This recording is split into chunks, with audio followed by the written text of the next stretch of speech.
80% of software developers working in corporate America that are going rogue in terms of using AI in applications Mhm. without AI even being sanctioned, for use within their organizations. So we're almost seeing kind of this bottom up type of approach to AI where it's starting to pop up in different places. Yeah. But concurrent to that, then you've got this overlay of who's minding the store? What about ethics? What about integrity? What about the humanoid versus the AI experience, and what does that look like, and how does that impact? You've got this whole push for skills hiring now. Well, who has the better skills? Is it AI or is it the human? And how do we make all of this come together? How do we get it to mesh? Welcome to the HR Huddle podcast, presented by Sapient Insights Group, the ultimate resource for all things HR. It's time to get in the huddle.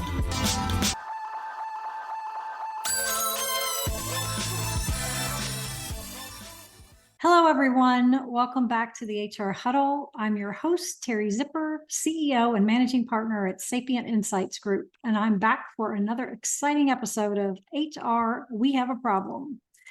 This is the show where we like to break down the big and most relevant HR issues of the day. We help you make sense of what they mean, and we talk about what you might do about them. So joining me today is Jeanne Achille, CEO of the Devon Group. Welcome, Jeanne. Great to have you. Oh, Terry, it's so good to see you.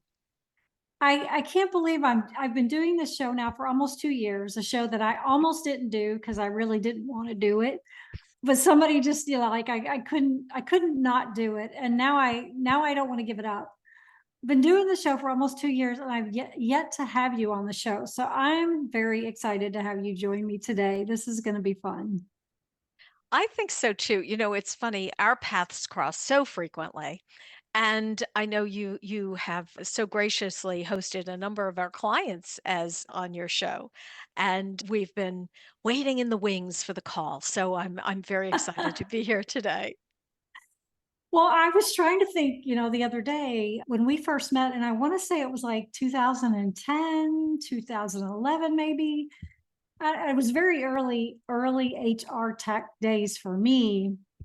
And I was quite in awe of what you do and just HR tech in general. But that's how we met, was through that process of, I was back in my Mercer days when I had software, and I was trying to figure out who to talk to and, what analyst should I work with. And I just remember you, helping guide me through that, and, just giving me ideas and helping me with that whole process. So that was pretty cool. And you're still doing this awesome work. I love it. No one ever leaves HR tech. Even people who leave call me and they're like, I want to come back. I want to come back to the category. How can I get back in? And it reminds you of that moment when Al Pacino says, I try to leave and they bring me back in. It has that strong sense of community, that strong sense of cause blended with amazing technology. So you can never get bored in this particular category. But I'm laughing, Terry, because you're talking about like 2010, 2011, and I'm going, whoa, a lot has changed since those days. I do remember them well, though. Yeah, yeah. Well, and I was thinking about it because you and I had an interesting conversation recently just about emerging tech and AI. And Mhm. I thought, based on what we were talking about, which was sort of operationalizing things and, really how we are supporting our businesses through this process. And I thought, this is something that I think people need to hear. The audience needs to hear about. So that's what I was hoping we could talk about today. Does that sound like a good plan to you? It does. Boy, I feel like everywhere I go these days, people ask questions about AI. So it's top of mind just in a million different spots. Yeah. Well, let's get into the huddle. So, why don't you give the audience a little bit of your background? I kind of started it there, but you've done a lot, and you've got a very interesting role in the HR tech space. So, give us a little bit of that background, and where you like to focus. Yeah, I'm not going to put dates on anything anymore. If people want dates, they can go to my LinkedIn profile. But I actually started i- back in the days when HRMS was on the mainframe. And at that time, we were very excited that the functionality was going to be brought down to the PC level. Oh my gosh, we just thought that we had, discovered sliced bread or something. So I moved from there out to, and that company was called Insight. I moved out to Minneapolis shortly thereafter with Ceridian, which of course is now Dayforce, and ran product management at Ceridian for the HR and payroll products. Again, never dreaming of where this journey would take me. I did a brief stint at Nortel and, kind of increased my tech chops in terms of learning how to crawl around the floor of our office and put a network together should we ever Yep. need that. And you know what that's like as running a small business. But yeah, eventually got super frustrated by the whole experience of working with PR firms and meeting the principals at the initial meeting, and then 3 months later, being on our third account rep who didn't know the difference between a CFO and a CTO, and just constantly having to educate folks again. So it was the confluence of having the tech background, specifically the HR tech background, and a strong marketing bent. And I say marketing loosely because my career actually started as a recruiter, if you really want to go to the Wayback Machine. So, I had kind of this weird, different bag of tricks and decided to start the Devon Group. And that's where we are today. We are a tech PR firm that has a very strong HR tech focus. We do work on some other tech areas as well. Fintech in particular is a big one. But this started, Terry, at a time when people, if you had said HR tech, they would have looked at you and said, "What, payroll?" Like no one really was thinking about the level of sophistication and the depth of functionality that the products have achieved. So it's just Yeah. I know that's a long answer to your question, but it's just been a very exciting ride. And like I said, you can never get bored in this category.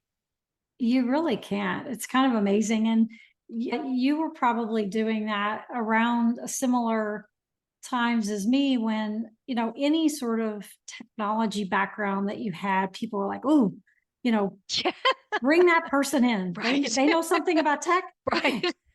It's kind of I like know. now, the opportunity, there's huge opportunity for people who are, getting cutting their teeth with AI, right? Because Exactly. that's sort of the shift that we've made now where all these things have come down to the computers and then now they're up in the cloud. And now it's sort of, okay, what's the next big thing? Obviously, at least from everything that we're seeing, it's, what are you doing with AI? I think that card is being overplayed. Doesn't that sounds very cynical of me. I think That's what we're because going to get to. We're going to talk my about that. cynicism, that might be a broader life topic. But we've seen this play before. As Bill Kudick used to say, we've seen this play before. We saw it when we saw the commercialization of the internet, and the ability to suddenly open up, access to knowledge and access to automation and efficiencies that we didn't have previously. You were mentioning, when we moved computing into the cloud. Now, of course, everywhere you go, everyone's talking about AI. The reality is AI has been embedded in a number of the apps that we interact with on a daily basis, and we weren't previously like calling it out like it's a thing. I'm picking up the stapler on my desk here going, here it is, AI. Yeah. It isn't that simplistic and it isn't that compartmentalized. Yeah. And so for those of us in tech, I think maybe we snicker a little bit when we hear people talking about, this advent of AI. So, I don't know, what do you think? What are you observing? Well, I'm kind of like when they first started talking a lot about AI, and you know, I don't I still think it's obviously not really artificial intelligence, right? I mean, it's still machine learning. Hmm. It will always be machine learning in my view. I mean, unless we can actually make sentient beings, and I don't think that we can. But, to me it was like, okay, I'm never going to talk about this AI thing. It's a thing. It's going to be there, but it's not physical, right? Yeah, Like you said, it's not a stapler, it's not a laptop. You can't right. just pick it up and hand it to somebody. And so much of it is hype and marketing, right? Like they had to Exactly. give a name to it so that Exactly. people would want to focus on it and be interested in it. And there's a lot to it, right? I mean, it's doing a lot of, I think there is going to be right now, I think we're seeing more of the what's embedded in your tech and how to make my day easier, simpler, whether it's just, hey, help me write a job description, or, hey, I want to write a 500-word blog about X. A lot of it's that, the really simple stuff that people are dipping their toe into. Hmm. But I think we're going to start to see a change when we start to really see. Hey, this is William Tincup. Listen, we did a series for iSolved called Heroes of HR, where we talk to HR practitioners, and these are just your run-of-the-mill, everyday, slogging it out, 300 employees in Cedar Rapids HR pros. Mostly, it's centered around iSolved and what they do with iSolved, but also they talk a lot about kind of the day-to-day rigor of HR. If you're curious about that, search for Heroes of HR wherever you get your podcasts. Thank you. The the agentic AI really start to come into Yeah. play. Yeah, I think there are a fair number. I was reading some research from HackerRank that does this terrific research of software developers. And there's like 20% of software developers working in corporate America that are going rogue in terms of using AI in applications Mhm.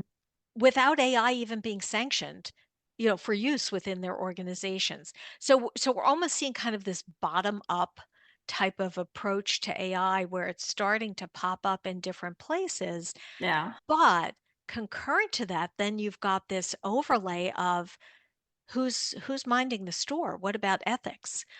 What about integrity? What about the humanoid versus the AI experience, and what does that look like, and how does that impact? You've got this whole push for skills hiring now. Well, who has the better skills? Is it AI or is it the human? And how do we make all of this come together? How do we get it to mesh? Yeah. So I think we have way more questions than we have answers at this point. Yeah, we are really, in my view, very early days. And like you said, it's people are using it from the ground up. If you don't make some decisions in your organization, that's not going to stop people from Right, using it. right, right. I remember how it was when we first got like all the social medias and Yes. all and they were Right. like, you're not allowed to use Facebook at work, No, and right.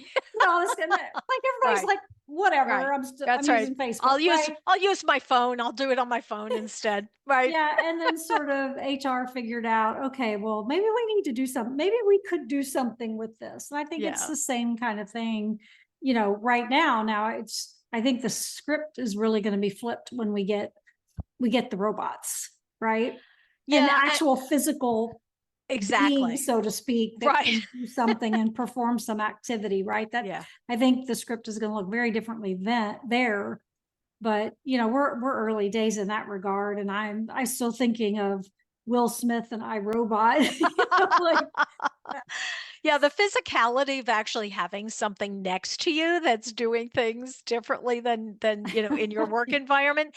And you and I are in a work environment where we're in front of our desktops or our laptops, or we're traveling. I mean, Yeah. we have a portability and a flexibility that someone perhaps who's in a manufacturing environment doesn't have. So some of this is going to impact us differently. One of the things though that I hear constantly about the use of AI is the use of ChatGPT for ideation or to write things, like, oh, Uh-huh. write me a blog post on this, or write. I don't know if you've read some of the AI writing, but it's really poorly written. It's like, more adjectives and adverbs than anyone deserves to have in a copy block. And so that's why I agree that we have miles to go here. We're not there Yeah. yet. It's getting better though. It really Yeah. is. Yeah. And the people that I'm seeing who are kind of starting to take the steps, right? Like, oh, I finally got my own private chat GPT so that I could just keep it internal so that Right. nobody else sees my stuff.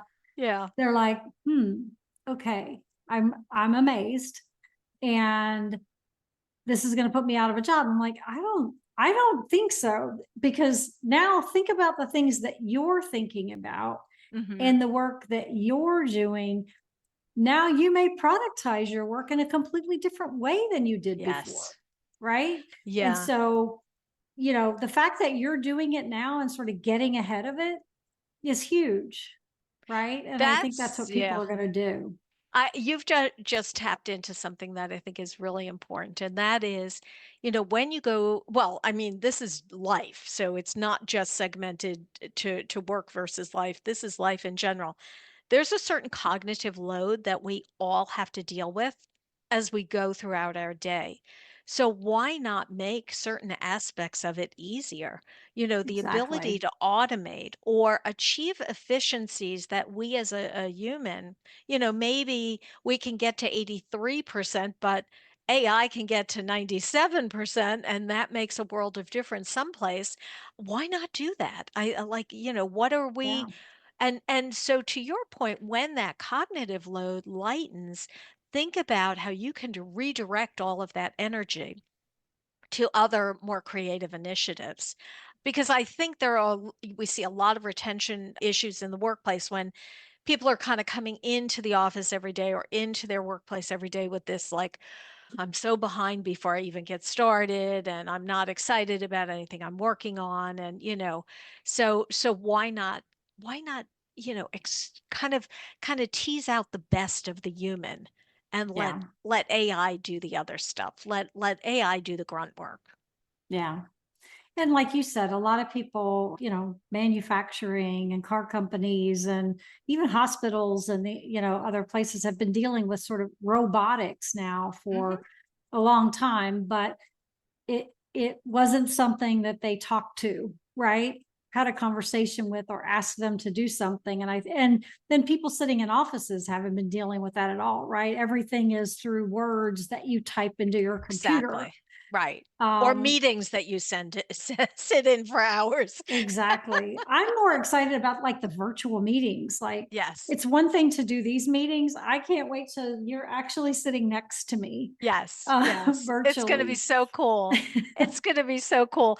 I also think that we've seen, as we look at, let's say, HR tech, we've seen better traction of AI in areas where there has been kind of less resistance to change to begin with. I think recruiting is a good area. Yeah. There's usually a fair amount of budget for recruiting. It's a it's a pain point that's been as as old as time. Yeah. It's a tough problem to solve. And I think we've seen a lot of talent acquisition leaders embrace using AI in their tech stack. And I see it less so though in other parts of HR. I don't know if that's because the buyer is risk averse or because the IT support isn't there. And I know you have some perspective on perhaps some of those aspects of it. Yeah. I mean, I think it's growing in some of these other places. And a lot of the HR vendors are, embedding it in such a way that people don't even really notice, right? But I think this idea of, because a lot of the sessions that I've been in recently are just heavily focused on this agentic idea. Like Mhm. you're going to have an agent and that agent's going to do these things. So you've got to start thinking about as a, as an HR professional, you've got to start thinking about what in my area of HR. And HR is complicated. I know people think Yes. that's the easy place to go work. Just, Oh. go to HR. It's one of the most complex in the organization, just given the amount of things that they touch and the fact that they're solely responsible for, focusing on the people. And Well, people are and complicated. exactly. And their day is made up of exceptions. Yeah. I mean, it's a revolving door of whatever the latest issue is whatever Yeah. the latest fire is, that, whatever. I mean, it's a very dynamic job, and people It do is. really not realize that. I think they think it's Yeah. like you just go around and chat with people all day. It's Yeah. quite the opposite. It's funny when I tell people who don't really know the kind of business that we're in, that I'm in somehow connected to HR. Mhm. And the first question I get is, if I did this, would I have to go to HR? I'm like, I don't know. I'm not that kind of That's HR. not to mention every organization is so unique that, Yeah. there's a different playbook for practically, depending what state you're in, or Uh-huh. yeah, I mean, people don't realize that. They don't realize the complexities of it. Yeah. They Yeah. they they really don't. But I think, it's getting there. And I think again, if you're in HR, start thinking about stop worrying about what it doesn't do Yes. right. Yeah. Stop worrying about the fact that it's got bias in recruiting somehow. Like, okay, what are you going to do to overcome that? Right. Mhm. Like, this is all in its infancy. You didn't complain about the iPhone when you first got that because you didn't even know what was possible. Exactly. So Exactly. now you have something that can do kind of what you're doing. We tend to focus a lot on what's wrong with it Mhm. instead of what's right with it. And so, think about what you're trying to accomplish. What are the things that are not exceptions? Let's start there. What can I offload, right? And get and automate through this AI Mhm. that are the non-exceptions, because I'm still going to have to do the heavy thinking and make decisions, right? And I need to make sure that whatever we're using from an AI perspective is going to give me good information that I can trust. I'm with you 100%, except I do think looking as an HR professional looks across the spectrum of their typical year, if there is such a thing, there are some areas that they could look at immediately in the Mm-hmm. context of AI, and things like open enrollment, Yeah. any kind of seasonal hiring, campus recruiting, Yeah. things like that disrupt the day-to-day flow and are resource intensive. Yeah. I think those are some of the things that, if I were sitting in an HR seat, and I'm thankful I'm not, because I think it's one of the hardest jobs, and we have the pleasure of representing a number of HR practitioners, and I'm truly in awe of them, because it's not a job that anyone says when they're in high school, gee, I want to be in HR, because Yeah. it takes years to even understand how multifaceted the role is. But yeah, Yeah. I think there are layers. I love your perspective, though, on looking at what's right about it.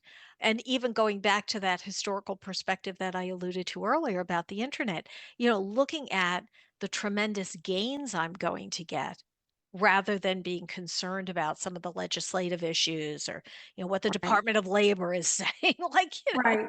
you Right. can't worry about everything, your head would explode. So yeah, Yeah. I'm Yeah. with you there. It is a good question though. Like, who really owns AI in the organization? Or, I mean, is there actually something to own? Because, I mean, there are decisions that need to be made around it, obviously.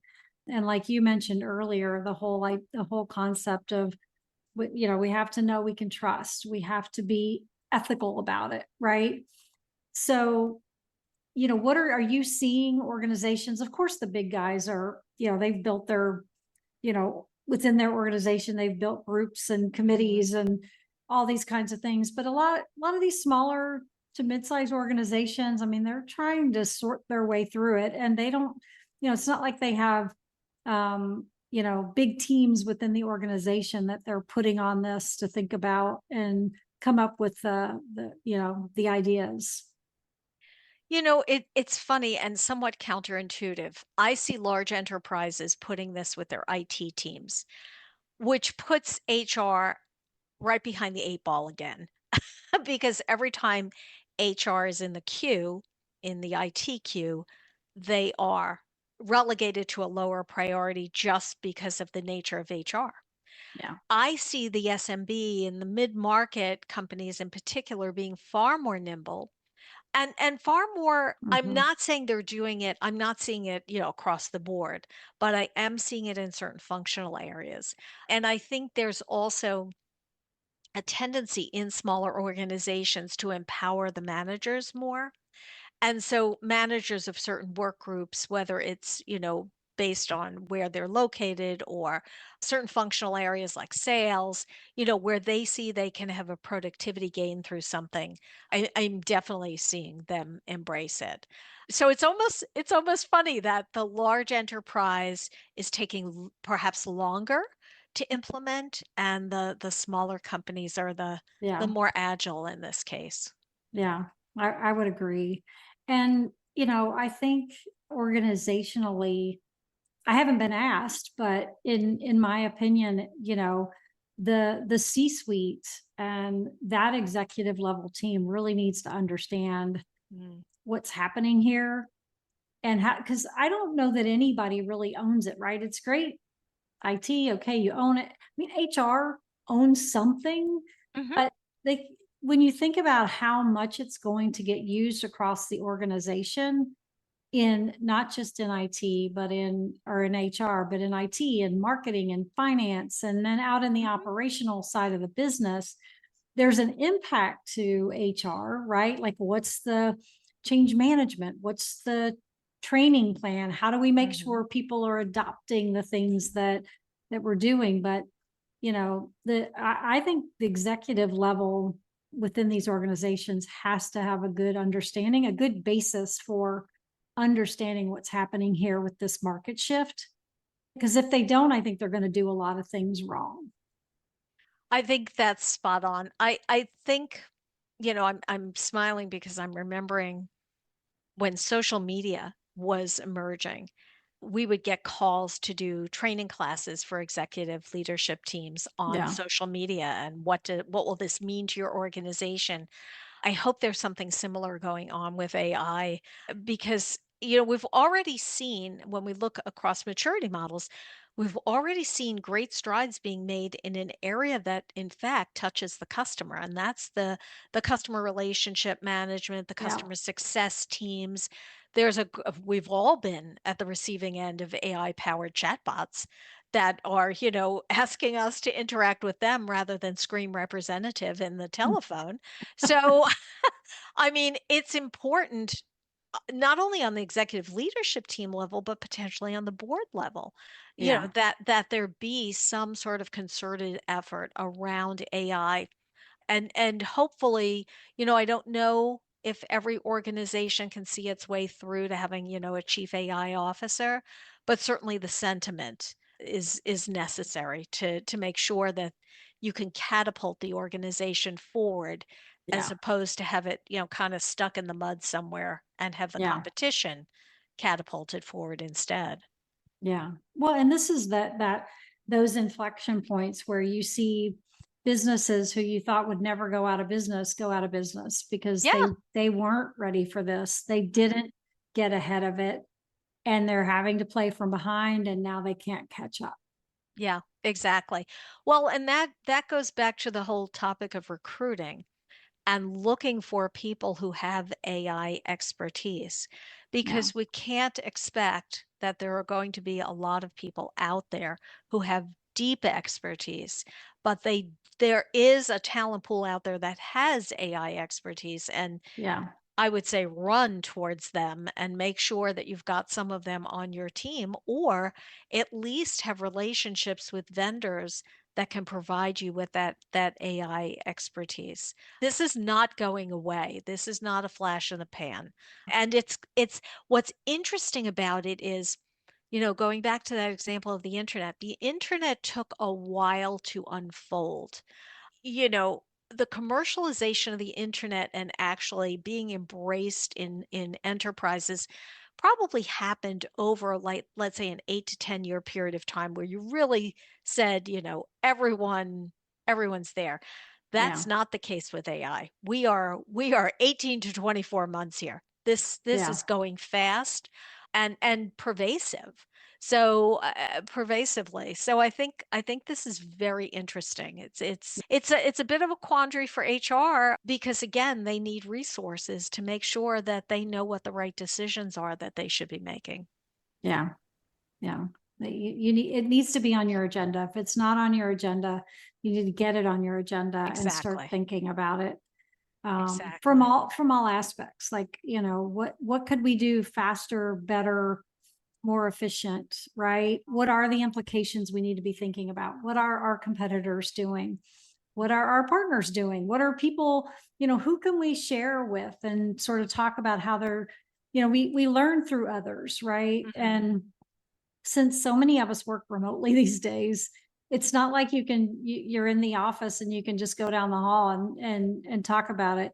You got to make time to get with people and talk about what Mhm. they're doing and how they're using it and how you could connect to what they're doing, because a lot of your vendors are using it, right? And Exactly. so learn from others, right? Take the Exactly. opportunity to learn. You work with a lot of vendors. Are you seeing anything in particular there about, like, how are they making, this whole thing more relatable? And, what is anybody doing this really, really well from a vendor technology perspective that you've seen? I'm I'm smiling because I'm truly amazed at how some vendors seem to want to make it overly complicated. And perhaps that's because there's a cost involved. By that, I mean, if I make this extremely complicated, I can upsell you, or I can build complexities into its implementation. So sometimes you sit and you listen to the story and you're like, wow, this isn't the way it needs to be. On the other hand, I've seen, I just saw a demo of a product from a company called Tenor that helps managers practice difficult conversations using AI. And it was so crisp and clean and straightforward. It's like everyone should have one. You know what I mean? Like you Hmm. want to have that person that there's no risk, and I can just Yeah. practice. And that way, when heaven forbid I have to go into a workforce reduction situation and have those awful conversations with people, I know what I should be saying. I'm Yeah. not going to create problems. So it's fascinating how AI in some cases is being represented very, very, in a very straightforward manner, a very relatable manner, and in other cases, buried somewhere in something else that's something else, and being presented as very complicated. So Yeah. I think that might be, though, that's just part of this category. I think, and I'm not saying strictly HR tech, by the way. I Yeah. think that tech vendors in general, there's a lot of being protective of the IP and Right. being protective of the legacy. And sometimes, simple feels like it like you're dumbing down, and that's really not the case at all. So it's Yeah. in a very interesting, well, part of our job is to help people relate to their audiences and Yeah. understand how to engage those audiences. I could tell you that tech people can create artificial barriers with their audiences by kind of, talking down to people when perhaps they didn't intend to do that. Yeah. That might be a whole other discussion for That's another a whole day, other though, Terry. podcast, right? I'm writing That's that down as well as that's tenor because I think yeah. I need that. Oh, Um, they're fat. That what a fat. I was like really blown away. I'm like, yeah, I get it right away and I want it. yeah. You were talking about your iPhone. You know how like if somebody said to you, I'm sorry, I have to take your iPhone away, you'd be like, no, no, no, no. I was with a friend the other day and we drove around the block and she suddenly stopped the car. And I said, what happened? Is everything okay? She goes, I left my phone at home, so we had to go back. I mean, there are certain things that become so part of your life that you can't Yeah. live without it. But this AI thing, boy, I think we should revisit it in 6 months and 12 months, and we're going to be having different conversations every point along the way. Oh, for sure. Yeah. Are there any sources that you might recommend to people to follow? I know you mentioned an AI research Mhm. company that you work with. Any should people follow them? Is there other, are there other sources that you think would be good for people to learn about AI Yeah. and stay on the kind of front edge of what's happening, what's changing, and how it might impact them? It's such a good question. There are a lot of conferences that you can go to and sit through a lot of sessions, but those sessions on AI might have what we would consider conflict at their core, meaning Hmm. that there's an agenda that's being promoted, and therefore you might not be getting an unfiltered perspective on Yeah. AI. I think that one of the analyst firms that's doing a really good job on the AI topic, and this isn't going to surprise anyone, would be Gartner. They have quite a bit of depth in the artificial intelligence topic. Some of it would be probably more than any of us would need to know, but it would definitely be relevant to an enterprise IT team. Yeah. So that's some of the research that we're following quite closely.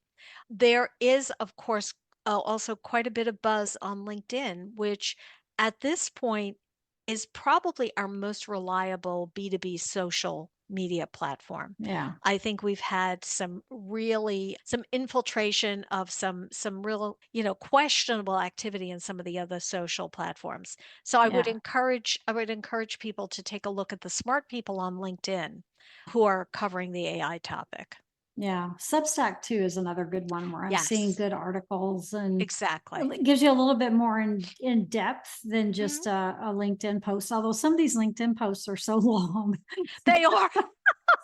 I know. It's getting kind of hard to read all that sometimes. One of my other favorite people, and I'd be remiss if I didn't mention Thomas Otter. You mentioned Substack, Yeah. and Thomas Otter, of course, is ex-SAP, ex-Gartner. He is over at Acadian now, Yep. a venture capitalist. So the pendulum has really swung.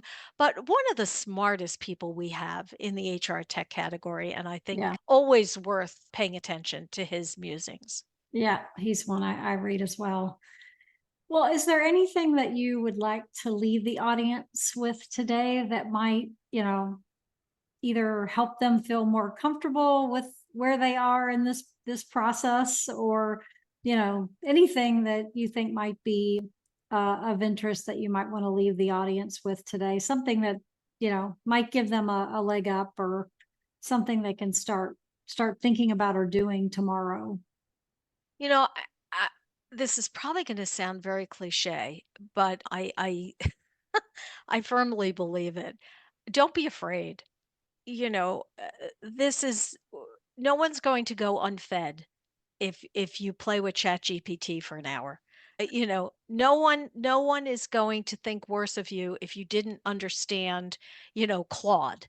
I mean, start to play with these tools and start to become familiar so you can Yeah. better understand. In fact, we mentioned LinkedIn. One of the lowest risk things you can do on LinkedIn is write a post, and then in the lower left side of the post, it will say rewrite with AI. Click on that. See what AI does to your post. You can always Yeah. return. It'll give you the option to return to your original post. You don't even need to post it, but play with it. Just start to Yeah. become familiar. Facebook also has some excellent AI tools that will help Yeah. you with prompts. So I would say don't be afraid. Just Yeah. just but don't put your head in the sand because that's Yeah. not an option with this one. Be Um, curious for be sure. curious. Yeah. Absolutely. Awesome. Well, I want to thank you, Jeanne, for joining me today. This has been a great conversation. I can't wait till our next one, which won't be 2 years from now. We'll find a way to do something much sooner than that. But thank you so much for joining me today. This has been fun. My pleasure. Thank you very much for having me on.